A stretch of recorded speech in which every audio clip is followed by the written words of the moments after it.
All right, welcome to our webinar, and thank you for joining us in this informative and I hope helpful webinar entitled Overcoming Loneliness. And I want to accomplish two things with this webinar. I, first of all, would like to help any that are tuning in that have experienced loneliness or who are right now experiencing loneliness. And of course, this is acknowledging that this is indeed a problem. But the second thing is that this is going to serve as a workshop for those who have trained or are training or are interested in training with Life Catalyst Institute in the Life Catalyst model.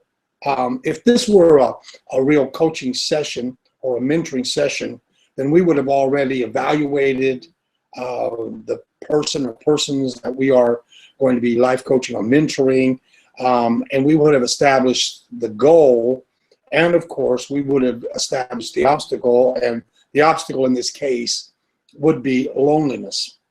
So it could be one person, it could be a group, but the common denominator is that they are all experiencing loneliness. And with this webinar, we are mentoring and giving definite info to help, which is the Life Catalyst model. So we're going to start now, and I want you to know that at the very end, and this will not be a lengthy presentation at all, and at the end we have time for questions and answers. So you just there should be a place there for a chat. You can give a question, or if you have a comment, you can do that also.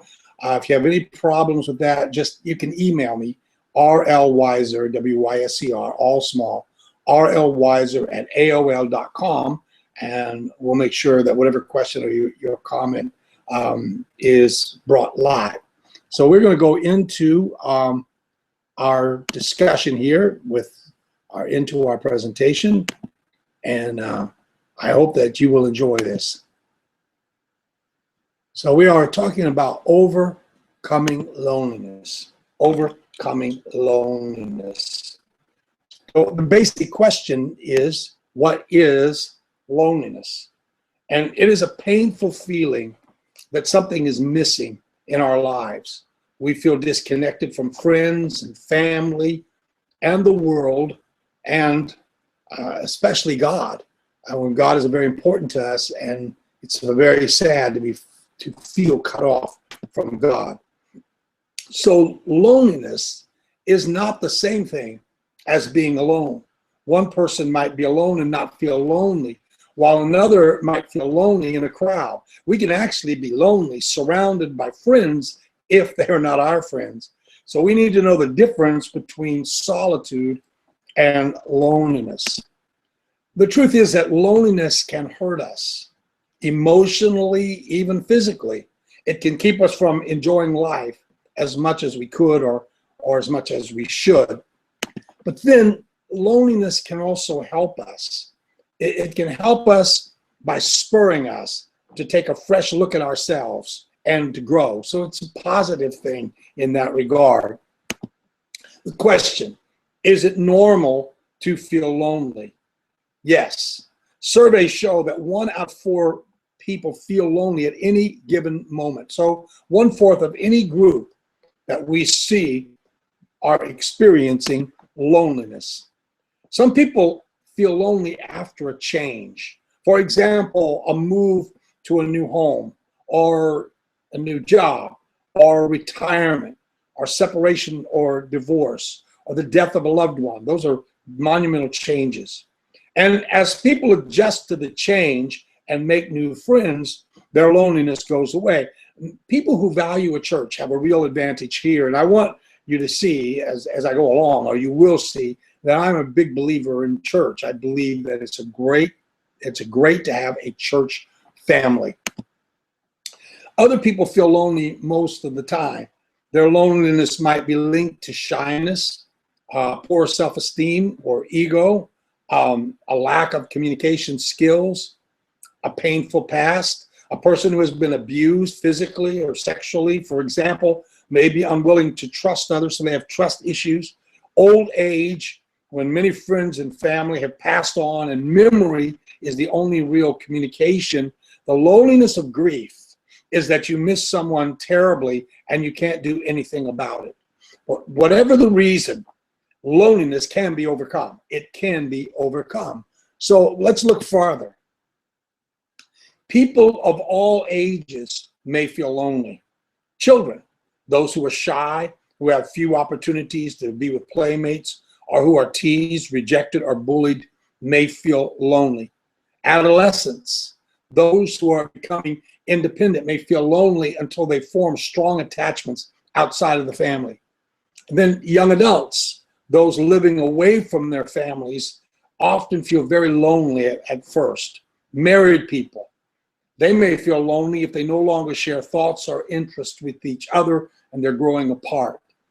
Parents, they are often at home with children and feel lonely if they don't have enough contact with other adults, especially stay-at-home parents, but a lot of times parents are not able to go out and enjoy adult company because they have children, and that brings a loneliness.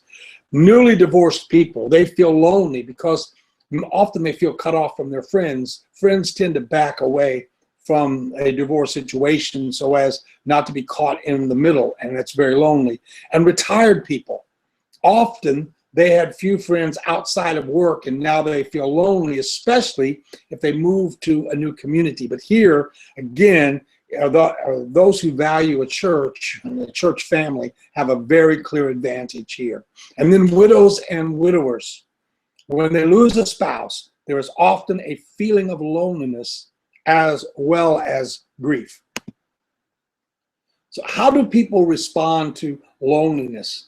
Well, depending on their situations and their personalities, lonely people may become withdrawn. They may fear change or hurt. They may wait for others to come to them, especially of making the very first move. They may feel depressed. They show little interest in life. They may find it hard to concentrate. They may feel physically affected. It actually has a physical effect. People have been known to have headaches and stomach pain and shortness of breath and fatigue, and really it's due to loneliness. They might become overactive. They try to distract themselves by being constantly busy and surrounded by others. And we mentioned you could be surrounded by others and still be lonely. They might become angry, and not only angry, but bitter as well, especially if they think others are to blame for their loneliness. They might become self-absorbed. They become caught up in their unhappiness. It becomes hard for them to show interest in others. They might become desperate. They often become desperate for companionship. They may seek attention through sex. They may marry unwisely or cling to anyone who pays attention to them. The truth is, you should fall in love when you are ready, not when you are lonely. That is a very important principle to remember. They may also become dependent. Often they become dependent on harmful habits. They may eat too much, or they may abuse alcohol, or they may abuse other drugs, and this is really to try to compensate for the loneliness. They may become self-critical. If they believe that they're lonely because of who they are and that nothing will make a difference, they can become very self-critical as a result of their loneliness. Unfortunately, these responses can keep lonely people from forming close relationships, making them even lonelier. They help forward the affliction. But then, fortunately, loneliness can also motivate people to consider their actions, to try new approaches, to improve their lives. There are some common thoughts among lonely people.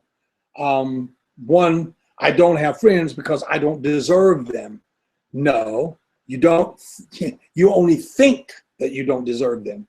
By feeling rejected, you set yourself up to be lonely. Change this attitude by changing your thinking, and others will be drawn to you. Or they might say, well, this is a thought that goes through their mind. My happiness depends on others. No, it depends on you. No one else can make you happy or give you good beliefs about yourself. These must come from you, and you must you must have the right beliefs about yours, the right self-beliefs. That's all tied up to self-talk, and that's another subject for another time, but it's a powerful thing to look into. It is a very powerful. Also, they might say, or they might think that loneliness is a sign of weakness. Not at all.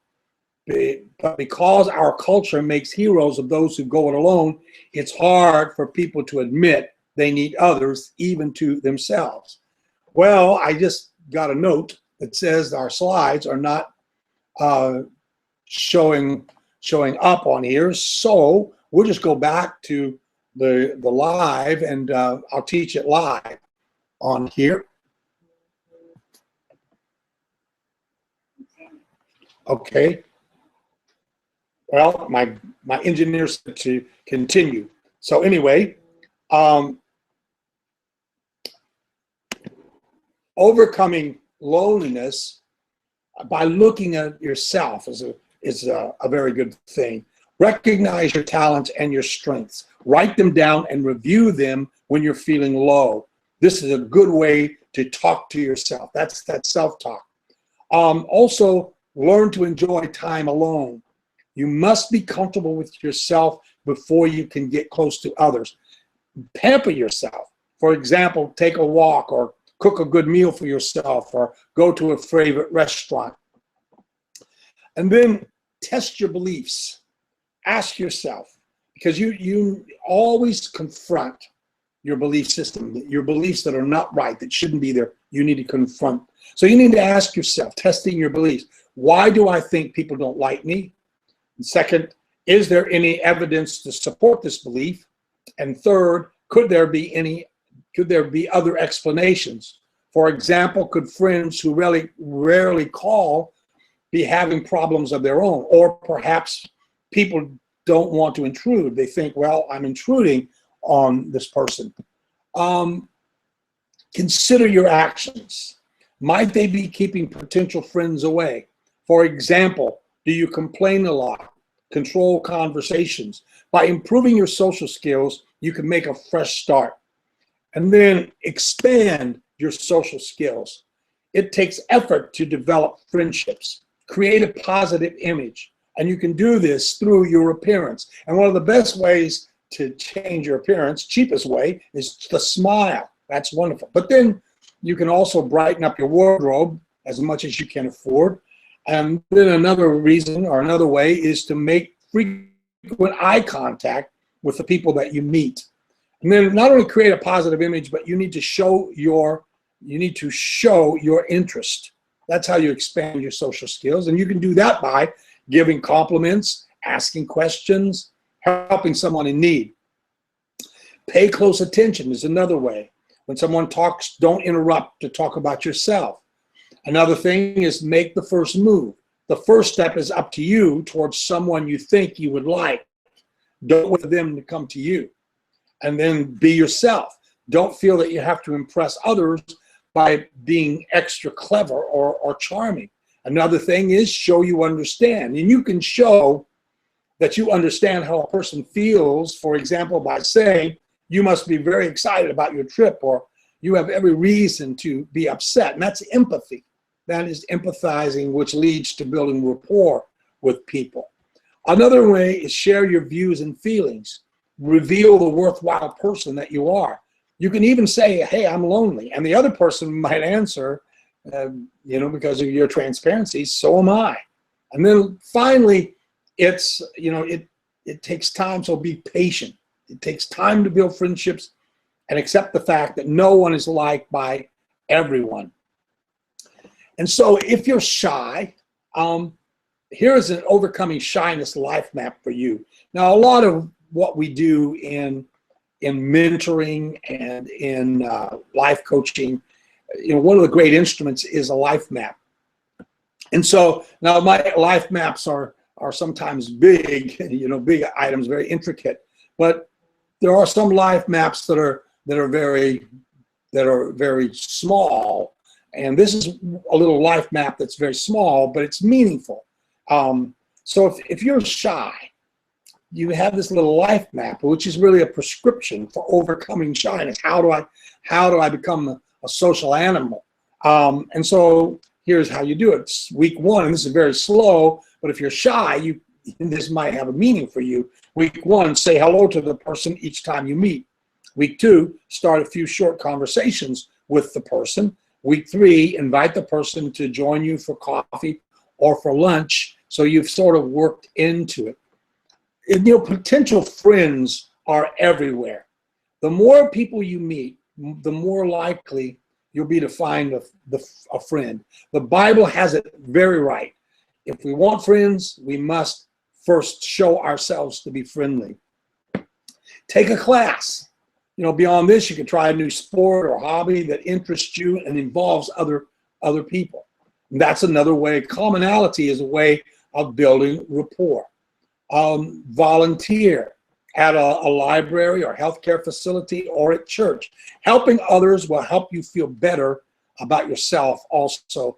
Get involved. There are many things in the community to be a part of, and especially get involved in church. You need a church. An active church has so many opportunities for involvement. Welcome new people. Welcome them to your church. Welcome them to your neighborhood. Deliver a meal or offer to show them around the area. Another thing is share your talents. Offer to tutor neighborhood children, coach a team, teach an adult literacy program, and many other things. There's all kinds of possibilities. Another one is to adopt another lonely person. You look around, you ask yourself, who is isolated? You need to find that out. Who is isolated for whatever reason? And then adopt them as your special project. Well, you not only will take care of their loneliness, but it'll help you with yours also. It's really the quality of the friend that counts. It's not the quantity of friends that you have. A few close friends will bring more joy to your life than dozens of casual acquaintances. But avoid putting all of your energy into one single relationship. And then another thing, if someone else seems lonely, be a friend. Make frequent contact. A short call or chat a few times a week is much more reassuring than a long visit once a month. And then encourage the person to share his or her thoughts and feelings. And another thing is to stick with it. A lonely person may be depressed or demanding at first, but if you keep coming back, you will both be rewarded. So stick with it. Stick to it. So we've come through this webinar, and we're right at the end. We want to go circle back a little bit. Loneliness is common. Remember, these are the points we've established. Loneliness is common, but it can be overcome. So let's look at it. Understand the causes of loneliness. I hope this is a very short presentation, but I hope from this presentation that is one of the points you picked up. Understand the causes of loneliness. Know the signs of loneliness in yourself and with others. You also need to learn to be comfortable alone. You know, the thing of it is that there's a certain amount of alone time that we need, and we need to become comfortable with that. And the more comfortable we are with our alone time, then the less likely we are of using our situation, our loneliness, to abuse others, to encroach on others in their lives and whatnot, and cause problems for them. And we're actually doing it then for the wrong reason. So we need to learn to be comfortable alone. And as I mentioned several times in here, on several different points, expand your social skills.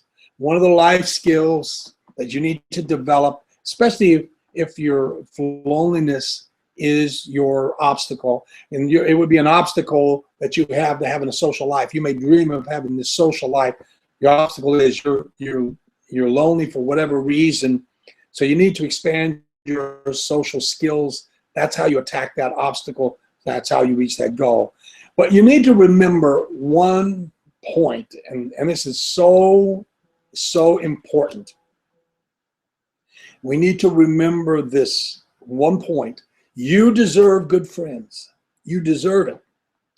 And that's what that's self-talk. You need to talk to yourself. I deserve good friends, and they deserve you. So I deserve you. You need to tell that to yourself. I deserve good friends, and they deserve me. Well, I appreciate you tuning in. I hope, sorry for our technical difficulties, and we're kind of launching into this, and we want you to watch for our next webinar, and we'll try to get better with each one. But now we're going to go back to our live broadcast. And so we want to open it up. If you have any questions, I hope you've been able to follow me. If you have any comments, I sent syllabuses out to most of you, so it really didn't matter if you saw the PowerPoints or not. But as you listen to this, maybe as you followed on the PowerPoints, if you have something you want to share, I'll make sure that it makes the air here, and we can talk about it. But if not, then I will sign off until the next time. But I just want you to know that this is, for you that are interested in becoming a mentor, a coach, this is the Life Catalyst model that we presented. This is what we do. It is not all about rah-rah and cheerleading. It's about giving practical information that will help people with their lives. And that's what this was about. This is practical information. The people who are undergoing loneliness, they're feeling the pangs of loneliness. And this is a dangerous time. I mean, and if you look at loneliness, you're very susceptible in those lonely times when you have acute loneliness and you can't see your way out. That's where suicide and some of these other things can come on the horizon. And so that's the importance of what this program is about and what we do. And so I hope that if you did tune in, I hope that you're someone that's interested in touching other people. I know that if you're already in the Life Catalyst program, that's something that indeed you're interested in. Anyone that has a comment, we would be happy to entertain it at this time. But if not, we're going to sign off. If you want to email me, maybe you don't want to put anything on the air live, email me, and we'd be very happy to email you back and go back and forth. And if we can help you in any way, or if you have a story you want to share with us, we would really enjoy that. Thank you so much. This is going to be archived, so if anybody wants to get a hold of it later and go through this information, then it will be there and available. Thank you again for tuning in, and you have a great, great evening.